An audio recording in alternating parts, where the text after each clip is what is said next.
আসসালামু আলাইকুম। Real village cooking চ্যানেলে সবাইকে ওয়েলকাম জানাচ্ছি।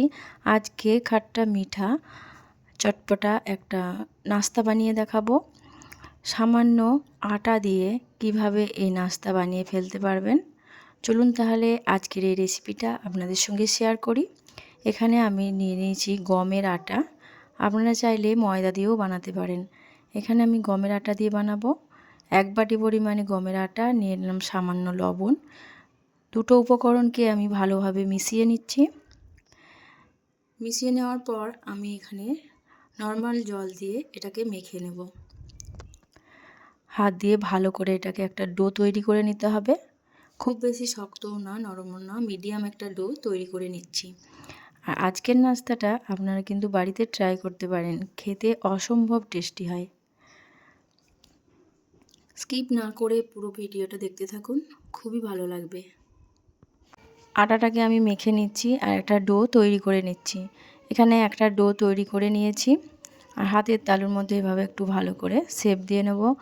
আর এটা রেস্টে রেখে দেবো 10 মিনিটের মতো। 10 মিনিট রেস্টে দেওয়ার পর হাতের তালুর মধ্যে দিয়ে এইভাবে একটু গোল করে নিতে হবে। আর এটা এক সাইডে রেখে দিচ্ছি রেস্টের জন্য। আর এখানে আমি পুরটা রেডি করে রেখেছি। পুরটা নিয়ে নিলাম, এখানে আলু নিয়ে নিচ্ছি।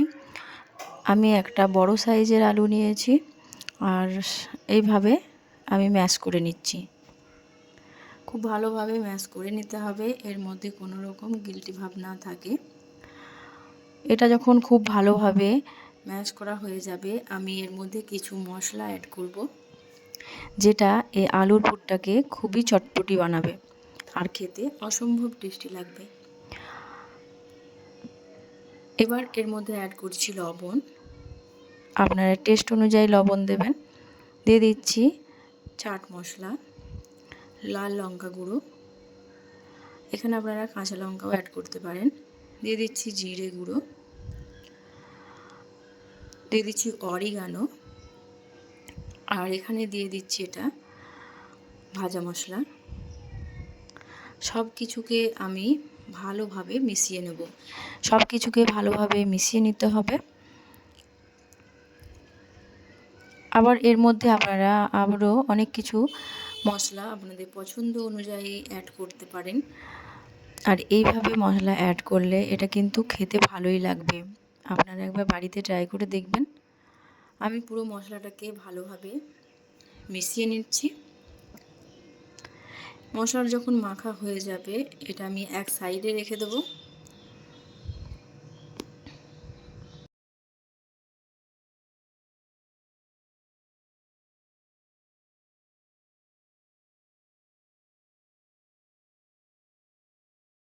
আমি যে আটাটা মেখে রেখেছি সেটাকে বেলে নেব, সেই জন্য প্রথমে এখানে আমি একটু ময়দা ছিটিয়ে দিলাম। এবার আটার ডোটা নিয়ে এসে আমি এবারে বড় রুটির মতো করে বেলে নেব। খুব বেশি পাতলাও না আর খুব বেশি মোটাও না। আমি এটাকে বেলে নিচ্ছি। এইভাবে করে বেলে নিতে হবে। এই দেখুন, ঠিক এই রকম হবে। এবার একটু দু সাইড থেকে ছাড়িয়ে নিচ্ছি। এবার উপর থেকে আমি যে আলুর পুরটা বানিয়ে রেখেছি সেটা দিয়ে দিচ্ছি। এর মধ্যে চারিপাশে এভাবে একটা চামচের সাহায্যে চারিপাশে এই পুরোটাকে ছড়িয়ে দেব। এইভাবে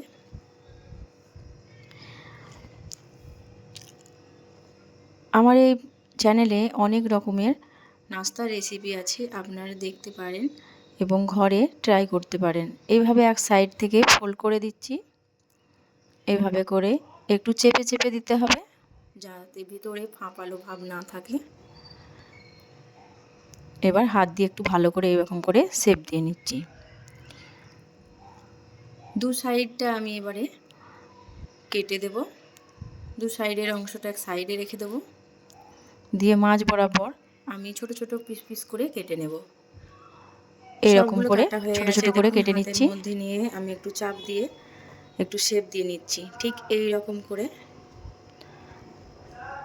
এই দেখুন, প্রতিটা ঠিক একইভাবে এরকম করে বানিয়ে নেব।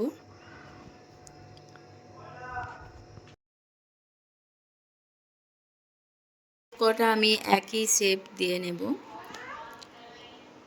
এই দেখুন, আবারও একটা দেখিয়ে দিলাম। এরকম করে সব কটা আমি বানিয়ে নেব। এবার প্রতিটা যখন বানানো হয়ে গেছে, এখানে দেখুন প্রতিটাই আমি বানিয়ে নিয়েছি। এবার এগুলোকে ফ্রাই করে নেব। তার জন্য প্রথমে আমি এখানে একটা বোলের মধ্যে নিয়ে নিয়েছি ময়দা আর 1 চামচ কর্নফ্লাওয়ার, আর লবণ দিয়ে দিলাম সামান্য, আর জল দিয়ে একটা পাতলা ব্যাটার তৈরি করে নিচ্ছি। এটা দিয়ে আমি কর্নফ্লাওয়ার দিলে এটা মুচমুচে ক্রিস্পি হবে। আবারও একটু জল অ্যাড করে দিলাম। এইরকম ব্যাটারটা ঠিক এইরকম হবে।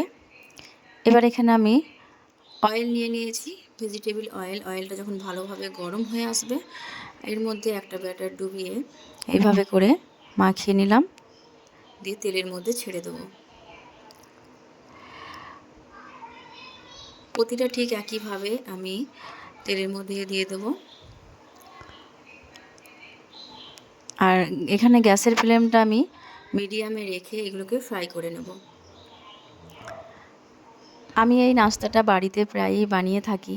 বাচ্চারা খুবই পছন্দ করে, বাচ্চা বড় সকলেই খুবই পছন্দ করে। তার সঙ্গে টমেটো সস বা মেয়োনিজ দিয়ে খেতে তো খুবই টেস্টি লাগে। এক সাইডটা হলো, অপর সাইডটা উল্টে দিলাম। দু সাইডটাই ভালোভাবে মুচমুচে করে ভেজে নিতে হবে। আবারও একটা আমি অ্যাড করে দিলাম। উল্টে পাল্টে ভালোভাবে এগুলোকে ফ্রাই করে নিচ্ছি।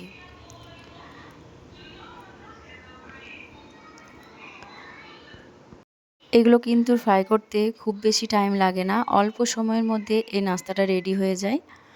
বাড়িতে থাকা সামান্য উপকরণে আপনারা এই নাস্তাটা বানিয়ে ফেলতে পারবেন।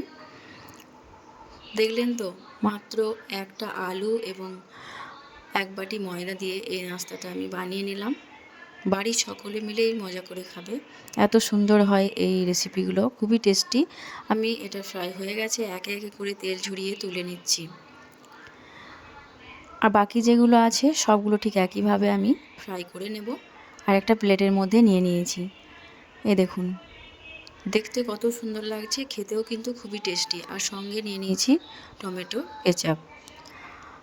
টমেটো কেচাপ দিয়ে খেতে কিন্তু খুবই ভালো লাগে। এই দেখুন, প্রতিটা ঠিক একইভাবে হয়েছে আর দেখতেও সুন্দর লাগছে। আপনারা অবশ্যই বাড়িতে একবার ট্রাই করে দেখবেন, খেতে খুবই ভালো লাগবে।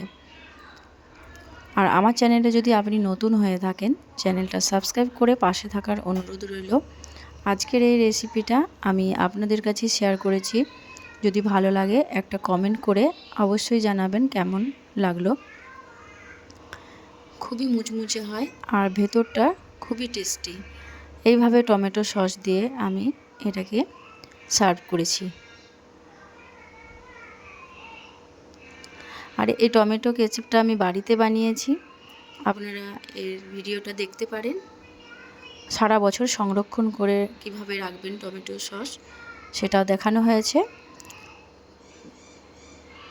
তাহলে বন্ধুরা, আজকের এই রেসিপি আমি এখানেই শেষ করছি।